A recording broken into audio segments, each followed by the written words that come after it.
There is a world of difference between righteous and unrighteous anger. One flows out of a holy and zealous heart, while the other is the overflow of a heart corrupted with sin. Now, having Christ as our perfect example, we can consider one of his expressions of anger in the cleansing of the temple to help us recognize what righteous anger looks like. In this brief story, we're told that Jesus visited the temple and found men buying and selling sacrificial animals alongside money changers. In response to this scene, Jesus fashioned a whip of cords and drove them all out, dumping the money on the ground and flipping the tables.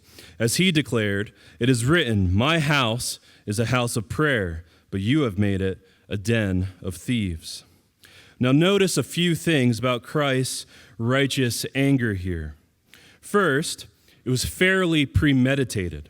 He certainly knew that the money changers were going to be there when he arrived. And upon seeing them, he then took the time to sit down and make the whip of cords with his own hands. This was not an angry and uncontrolled outburst, but the actions of a thoughtful man under control. Second, his anger was connected to genuine zeal for God and love for people.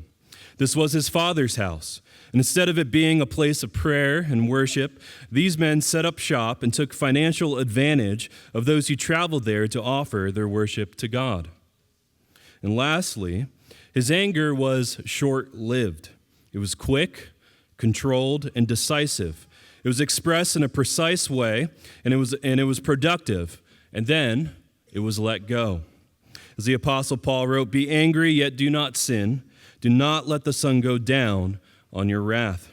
Even righteous anger is like manna. It will spoil when left overnight. Now, there are many things in this world worth getting angry about. How do you feel when you hear of a man who abandons his wife and kids to pursue his own pleasures? How about those undercover videos of abortionists making light of the murder of infants? Don't things like these give rise to anger within you? And of course, we could list many examples in our fallen world of things that evoke righteous anger. But even when we are angry about the right things, we must not be angry in the wrong way.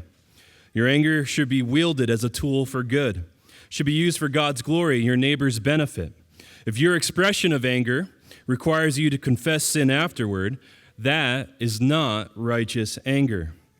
And your anger should also, like Christ, be temporary. You must not be known as an angry man or woman. Our Lord, at times, became angry, but he was ultimately known as a man of mercy and compassion.